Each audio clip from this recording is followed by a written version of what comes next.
I want to have Tommy Fraser come up here and help me start this ceremony. Would you do that, please, Tommy?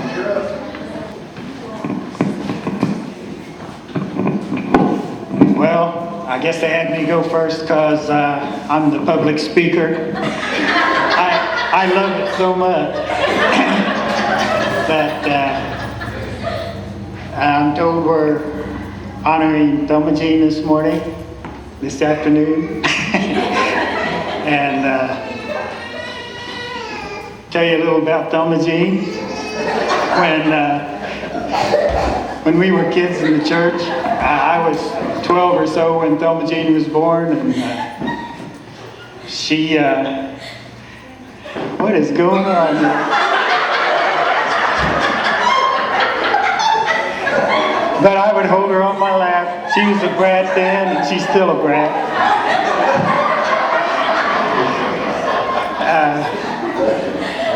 I was told I should also tell, I remember the first time I bailed her out of jail. No. Thelma Jean's a sweetheart, and we love her. We loved her then, and we love her now. Thelma Jean, please stay here. Let's hear a minute, Tommy. I want to say one more thing. Thelma Jean, please come forward. Where is she? Oh, there she is.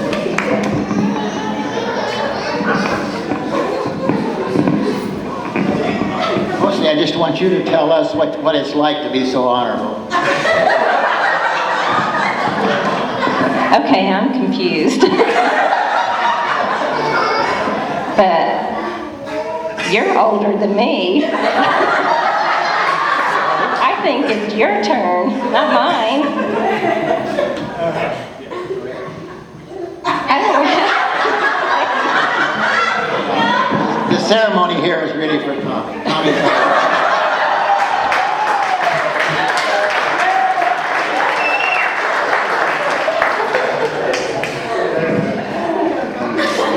And the person who knows him best is our Miss. She used to be called Pennington.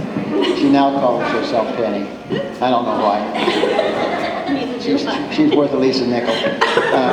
So it's really great to have Tommy and Penny. They come down to my house every once in a while, and I love that. They'll be down there one more week, I think, or something like that. Please, the rest of you come down there too. We got a nice big beach and whatever.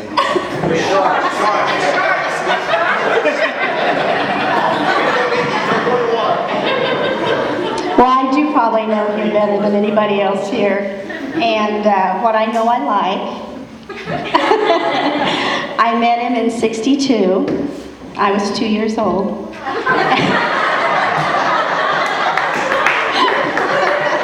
I was 14. And Daddy said, no, we're not going to date yet. But we did. And he's always been a gentleman, and he still is today. And Tuesday we will celebrate 37 years.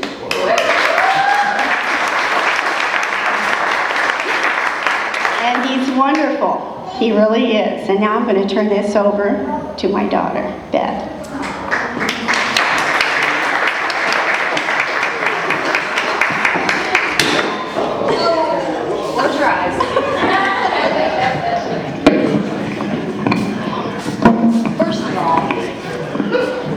I'll let you off the hook if you can sit down.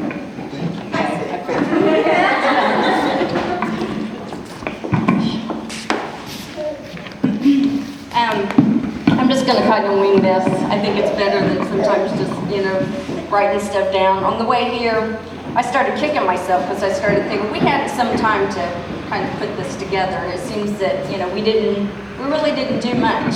And but then I got to thinking, and I prayed, and I asked God, to give me the right things to say that would not bore you guys to tears, that would not be trying to convince you guys of something that He's not. Or, as Oprah Winfrey says, not go into the ugly cry. But I felt like that really, He told me it wouldn't matter what we did, what kind of a spread we would have laid out, what kind of decorations, what kind of pictures or anything. There wasn't anything that we could do that could meet, could represent, could honor you in the way that you should be honored. Being a Fraser, as we all know, there's a specialness to that. I am adopted. I was adopted from real little. I'm sure a lot of you guys know that. But I have always felt that I was born a Fraser. Very proud to say that I was a Fraser. Very blessed that I had such a remarkable man to be such a role model, not only for me, but for my kids.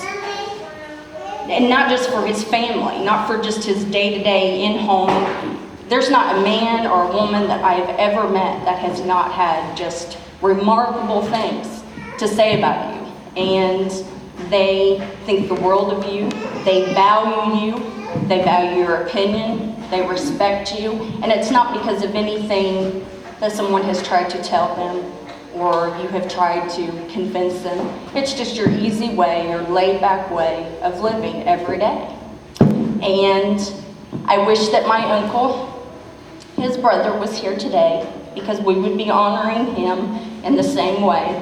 And we would be saying the same things about him as we have, about my dad. We will all miss him. I don't think that nothing was ever more surreal. I've lost my grandparents, but I don't think anything ever made time just seem so important and so precious. And to lose him the way that we did and as fast as we did, and to know that it could have been my dad, and if I could take the pain from you guys, for you guys to have your dad. But I've seen a remarkable change in people, in myself, and my dad, ever since his passing. So his passing was not in vain. There has been so much that I feel has came from that. I feel like that we appreciate the things and the days that we have.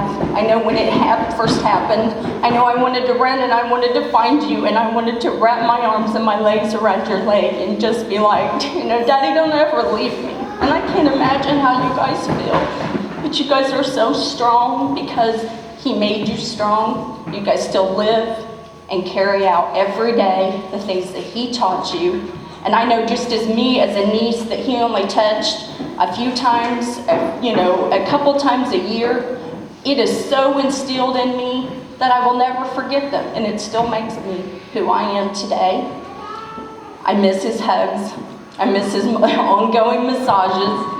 I miss the knowledge that he had. You could ask him anything. If you didn't know something, you could ask him, and he knew it. And I know that you miss him. And I know that you miss your mom and your dad. I appreciate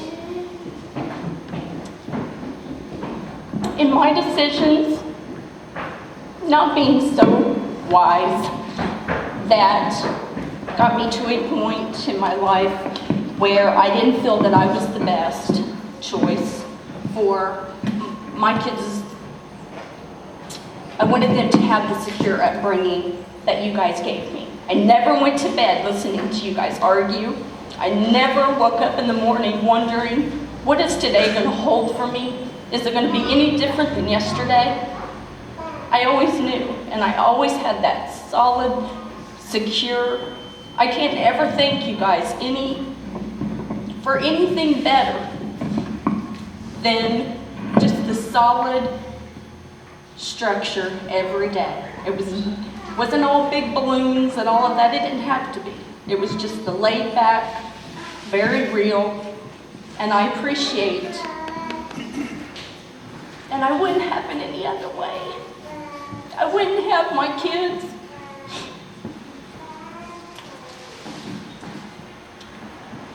being raised by anybody else. And that might be really bad saying about myself. And I know that I would do and try to do the very best job that I ever could. But I know that under your guys' guidance with me backing you, that those kids can't go wrong, that they can't go wrong, and they have the best of both worlds. And I appreciate you being such the man role model that you are for Dalton, because we all know how much he needs that. So anyway, I will stop. We got you a little gift. Please do not look at it as in the joking that I'm always late, okay? So this isn't a constant reminder Beth is late again. But have it just be something that, can be a daily reminder of today. I speak for all of us. I speak for my brother. I speak for my sister-in-law. I speak for the kids, even though they have a little present they want to give you, so that we wouldn't have to, just keep going on and on. I wanted to speak for all of us. And this is just a daily reminder that we love you and that we appreciate you. And you make us everything that we are.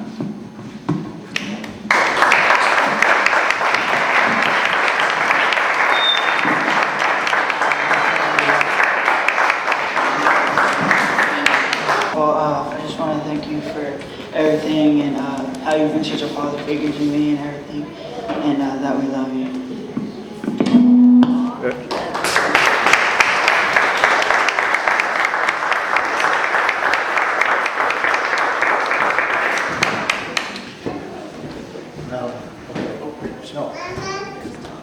All right, I wasn't going to say anything because, I'm not much on doing this stuff.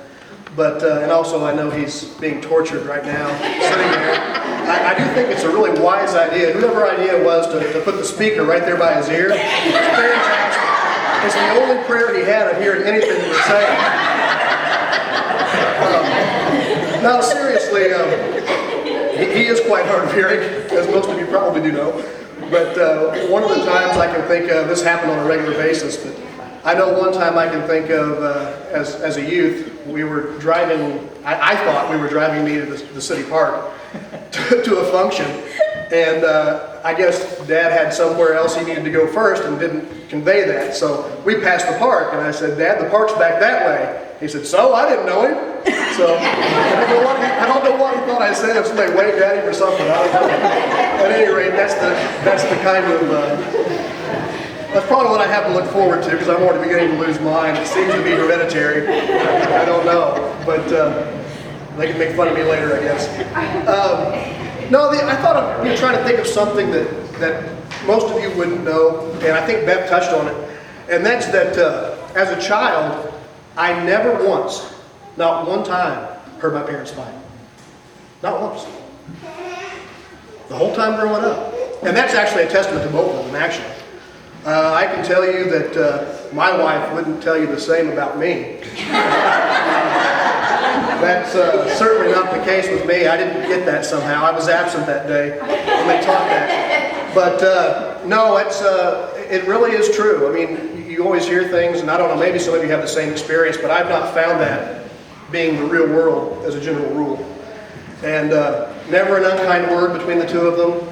And if they fought, they kept it very, very hidden. I can't imagine being able to hide it. So I'm sure they disagreed on issues, but they must have done it in a whisper, because never once did I hear it. That's about all I've got to say, I guess, except for that I love you, Dad.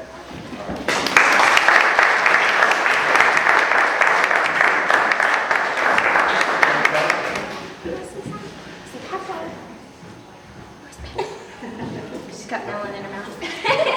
No, I won't say much. I've been in the family for 8 years now, and coming into the family, I wasn't real close with my folks. I just recently started to build my relationship back with them, but Tom and Penny have always treated me as their daughter. And the one thing I've admired the most about him is how he works so hard at everything he does, and comes home and shares the household responsibilities with Penny. And I know that sounds silly, but thank you.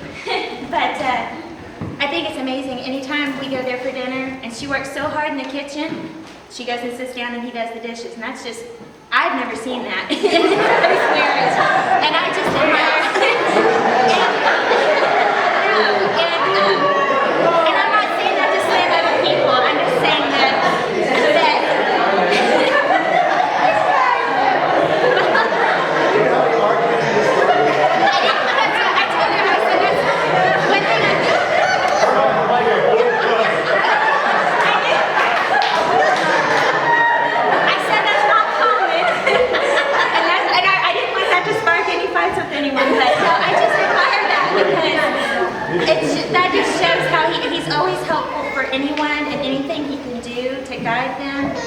he's guided me in a lot of decisions I've made.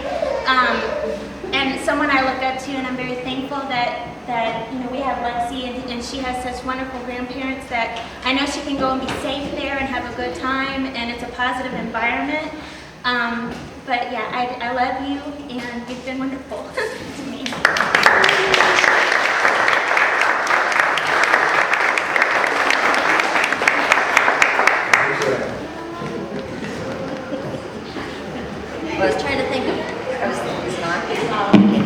I was trying to think of some of the things that Bill used to talk about with Tom. And I remember one time Bill had said that what he did was he put a knife in a toaster, and then he handed it to Tom. Yeah, he took it, yeah. But otherwise, I know Bill always protected you. He was his little brother, and Bill always wanted to protect you. And then as you two have grown up, then off and on have been friends, and I've always not as been as close, but the last few years it's been so wonderful to be able to be a lot closer. And I always remember when we first moved to Bloomington. No, we got married in '65, and that's when he had first met Penny. And we were married on July 31st, 1965, and then we went to Indiana and lived with Bill's folks for the last 2 or 3 months before he went back to school in Missouri. And Tom had to see Penny every day. So he didn't have a car then. So we drove him to Bloomington so he could see Penny. And he had to go to work like 11:30 in the morning. Or no, maybe it was 11:30 at night, was it? Oh, it was Bill working. Okay, but weren't you working? Oh, that's right, you weren't working, were you? Just seeing Penny, that was his full-time job.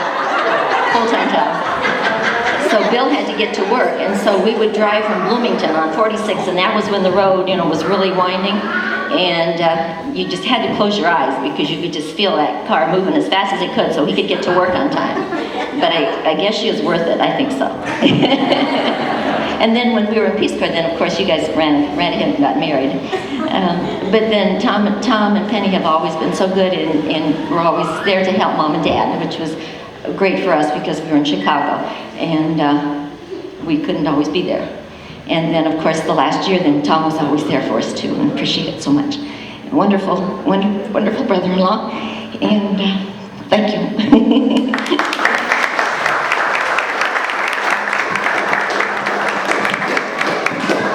Oh, Cindy and Angie and I were thinking about something that we always remember about these Fraser men is after Thanksgiving, after a nice big turkey dinner, they'd lay on the couch to supposedly watch football, but at the end they were sawing logs.